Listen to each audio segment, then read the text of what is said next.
नमस्कार। फिर से एक बार स्वागत है मेरे चैनल पर। मैं हूं राज। आप देख रहे हैं हाईवे नाइट। आज की जो घटना है ये पंकज जी का है। पंकज जी का ये घटना इनकी जब स्टार्टिंग का टाइम था ट्रक ड्राइवरी का, जब नया नया ये ट्रक ड्राइवर बने थे, उनकी उम्र करीब 26 साल की थी और ये घटना 1989 की है। ये मध्य प्रदेश के ग्वालियर हाईवे की बात थी। तो चलते हैं दोस्तों इनकी घटना में। लेकिन दोस्तों, आपने मेरे चैनल को सब्सक्राइब नहीं किया है तो प्लीज़ जल्दी से कर लीजिए और साथ में बेल आइकन को भी प्रेस कर दीजिए। तो चलते हैं पंकज जी की उस घटना में। दोस्तों, मेरा नाम पंकज है। मेरी उम्र करीब 26 साल के आसपास की थी। मैं ट्रक ड्राइवर था। मेरे में एक कमी थी, और कमी मेरे में नहीं, बहुत सारा ट्रक ड्राइवरों में थी। ये कमी ये थी कि हम रास्ते पर सवारी भी बिठा लेते थे कुछ पैसों के लालच में, जो कि नहीं करना चाहिए। और ये सब ज़्यादातर होता है रात के टाइम में, क्योंकि रात के टाइम में साधन की कमी हो जाती है। सवारी को साधन नहीं मिल पाती है। सवारी चाहती है कि कैसे भी अपना स्थान पर पहुँचे, चाहे वो ट्रक में पहुँचे बैठ करके या फिर बस में या किसी से लिफ्ट ले करके। और वही मैं कुछ पैसों के लालच में मैं भी सवारियाँ रात के टाइम में बिठाने लगा था, और उससे जो मेरा घर का खर्चा चल जाता था, नौकरी के अलावा जो पैसे मिलता था, और यही हमारा बचत होता था। लेकिन मुझे इस चीज़ का एहसास जब हुआ तब बहुत देर हो चुकी थी। ये घटना 1989 की है। मैं मध्य प्रदेश के ग्वालियर हाईवे पर था। करीब रात का 10:30 के आसपास का टाइम था। वो शनिवार की रात थी, और शनिवार का जो हमारा असिस्टेंट था कंडक्टर, वो छुट्टी करता था हर 15 दिन पर। शायद उसको मम्मी को कहीं लेके जाना होता था इलाज के लिए, और इसीलिए 2 दिन शनिवार इतवार में अकेले ही रहता था ट्रक पर। और उस दिन मैं अकेले ही अपना ट्रक चलाता हुआ हाईवे पर चला जा रहा था। मुझे रोड पर अब सवारी दिख नहीं रही थी। शायद शनिवार की रात थी, इसलिए छुट्टी का दिन था। लोग बाग बहुत कम दिखाई पड़ रहे थे रोड पर, और मेरी नज़रें तो सवारी को तलाश रही थी कि सवारी आए तो मेरे कुछ आमदनी बढ़े। लेकिन मुझे कहीं भी सवारी दिख नहीं रही थी। मैं रोड पर चलता जा रहा था। अब करीब 11 बजे का टाइम हो चुका था। मुझे एक भी सवारी ने कोई हाथ नहीं दिया कि रोको, मुझे पहुंचा दो इस जगह पर। मैं समझ गया कि आज मुझे कोई सवारी नहीं मिलनी है। अब मेरा जब अब फोकस जो था मेन रोड पर था, ट्रक को चलाने में था। तभी मुझे दूर एक लड़की एक कपड़े का बैग लेकर के खड़ी हुई रोड के किनारे दिखाई पड़ी। मैं सोचा चलो एक तो सवारी कम से कम मिलेगी, कुछ तो चाय पानी के पैसे आ जाएंगे। और मैं ट्रक उसके सामने जा कर के खड़ा कर दिया। बोला, हाँ जी, कहीं जाना है क्या आपको? चलिए, जहाँ जाना होगा मैं छोड़ दूँगा, आप जितना पैसे देंगी मैं उतना ले लूँगा। वो लड़की मेरी तरफ मुड़ कर के देखी और सीधा ट्रक के अंदर आ गई, बैठ गई। मैंने ट्रक को स्टार्ट कर दिया। चलाते हुए पूछा, जी कहाँ जाएंगी आप? जहाँ कहेंगी आप मैं उतार दूँगा, आप जगह का नाम तो बता दीजिए। वो सर झुकाए नीचे बैठी हुई थी और वैसे ही बोली, मैं आपको बता दूंगी जहाँ मुझे उतरना होगा। और मैं चलने लगा था। मैं उस सवारी लड़की को देखा। बहुत ही खूबसूरत थी, बहुत ही सुंदर। भगवान ने बहुत फुर्सत से उसको बनाया था, मुझे लग रहा था। कपड़े तो साधारण थे, लेकिन जो चेहरे का रौनक था, जो चेहरे का पर्सनालिटी था, वो अलग ही था। बहुत ही सुंदर, वो तो मेरे दिल को भा गई थी। मैं सोच रहा था कि काश मेरी वाइफ जो है ऐसे ही मिलती। अभी मेरी शादी नहीं हुई थी, मेरे दिल में भी उमंगें थी, मेरे दिल में भी दिल धड़कता था प्यार के लिए। और मैं उसके तरफ चोरी छिपे नज़रों से देखने लगा था। मन नहीं कर रहा था कि उसके ऊपर से मैं अपनी नज़रें हटाऊं, लेकिन ट्रक चलाना भी था। अब मैं उससे बात करने की कोशिश करने लगा था कि कहाँ से आप आ रही हो, कहाँ जा रही हो, कौन कौन है आपके घर में। इस तरह की बातें मैं उससे किए जा रहा था, और वो कुछ बातों के जवाब तो दे रही थी और कुछ बातों के बस हाँ या ना में बोलती थी। और मुझे उससे बातें करने में बहुत ही आनंद मिल रहा था। एक तो आवाज़ ही सुंदर, बहुत ही मीठी आवाज़ थी उसकी, और मैं उसकी आवाज़ में खो जाना चाहता था। इसलिए मैं उससे बराबर बातें किए हुए चल रहा था। मैं करीब आधा पौन घंटे का सफ़र तय कर लिया था लगभग। अब रात के करीब 12 के आसपास का टाइम हो चुका था। सड़कें बिल्कुल सुनसान खाली पड़ी हुई थी। एक तो शनिवार की रात थी, छुट्टी का दिन था, और मैं अपना ट्रक चलाता हुआ आगे की तरफ बढ़ता जा रहा था। और तभी वो लड़की बोली, ट्रक रोक दीजिए, मुझे उतरना है। मैंने ब्रेक लगा दिया। मैं जगह देखा, वो तो बिल्कुल सुनसान जगह थी। वहाँ तो कोई घर बार नाम की कोई चीज़ ही नहीं थी, और दोनों साइड में मुझे झाड़ियाँ ही झाड़ियाँ दिख रही थी, और अंधेरा ही अंधेरा नज़र आ रहा था। मैंने पूछा उससे कि आप इस वीरान जगह में कहाँ जाएंगी? आप लड़की जात हैं, वो भी जवान और सुंदर हैं, कुछ ऊंच नीच हो गया तो?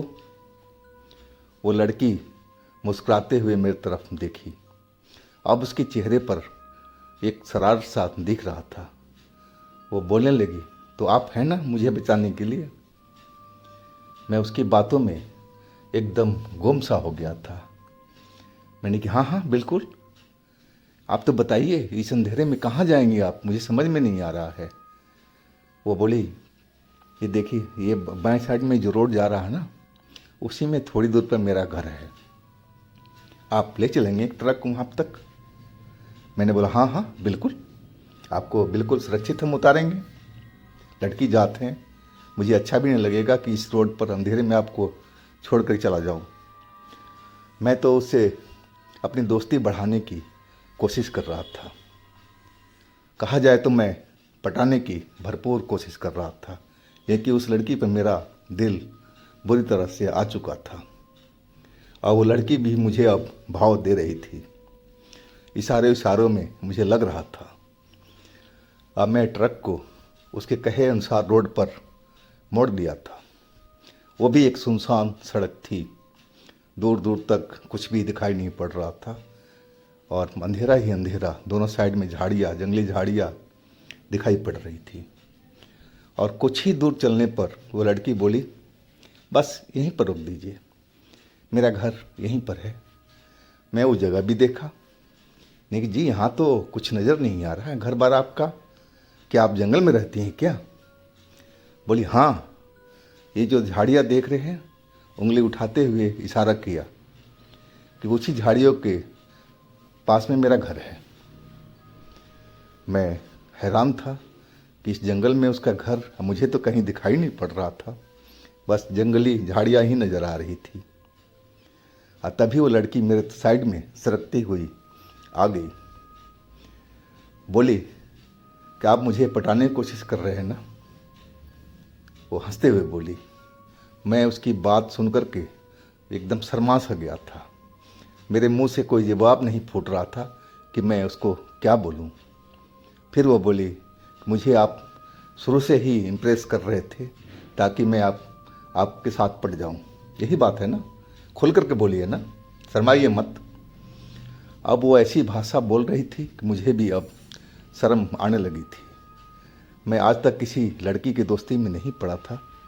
ये फर्स्ट टाइम था कि इतनी सुंदर लड़की थी कि मेरा दिल उस पर आ चुका था और मैं इसको खोना नहीं चाहता था। मैं चाहता था इसकी अपनी बाहों में कस करके पकड़ लेना। और तब तक वो लड़की ने मेरे गले आकर के लग गई। बोली अब तो कुछ करो, बोलो। और मैं तो बस देखते ही जा रहा था, उसका चेहरा, उसकी बातें सुन रहा था। और ऐसा लगने लगा कि मेरे अंदर एक मदहोशी सी छाती हुई आ रही है। मैं हवा में उड़ रहा हूँ, मैं उड़ता ही चला जा रहा हूँ। और मैं उसकी बदन को अपने हाथों में कस करके बांध लिया। अब मुझे, मेरी आँख जो थी वो बंद होती चली गई। मैं शायद बेहोश हो चुका था। जब मेरी आँख खुली तो मैंने देखा मेरे सर के ऊपर में आसमान दिखाई पड़ रहा था, तारे चमक रहे थे। मैं सोचने लगा कि मैं ट्रक में था, यहाँ पर कैसे आ गया, वो लड़की कहाँ है। वो मुझे, तब तक मैं देखा कि आजू बाजू में तो झाड़ियाँ, जंगली झाड़ियाँ फैली हुई है और नीचे मैं ज़मीन पर लेटा हुआ हूँ। अब मुझे डर का एक सिहरन जो थी पूरे शरीर में दौड़ गई थी।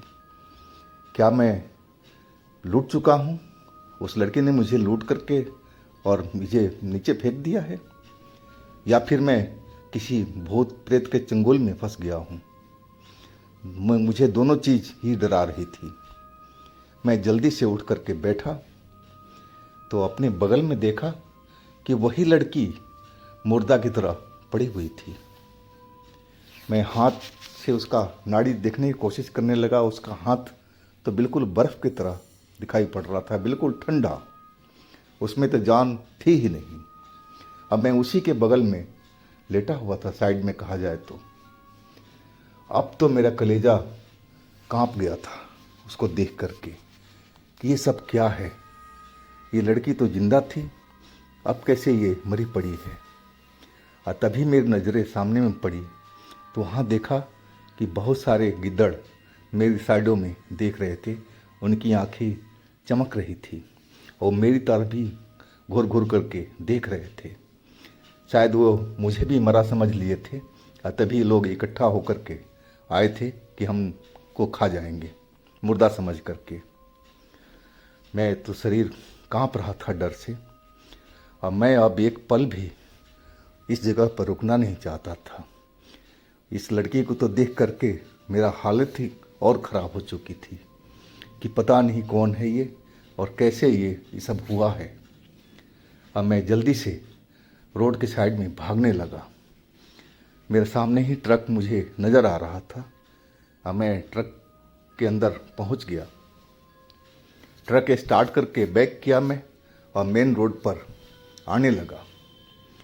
जैसे ही मेन रोड पर पहुंचा तो मैं क्या देख रहा हूं कि वो सब गिद्दड़ रोड के साइड में खड़े हैं और वही लड़की जो मरी हुई थी, जो मेरी ट्रक की सवारी थी, उनके बीच में खड़ी और हमारी तरफ देखे जा रही थी और मुस्कुराए जा रही थी।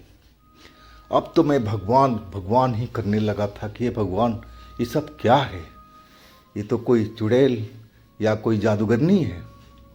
अभी तो मेरे बगल में मुर्दा, इसका शरीर लेटा हुआ था और ये कुछ ही सेकंडों में यहाँ मेन रोड पर पहुँच गई और इस साथ में गिद्धड़ों के साथ में।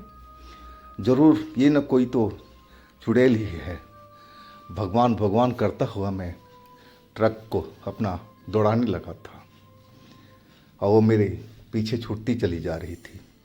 मैं देखते जा रहा था कि हमारे पीछे तो नहीं आ रही है, लेकिन नहीं, जहाँ थी वो वहीं खड़ी थी और वो गिद्दड़ भी सब वहीं खड़े थे।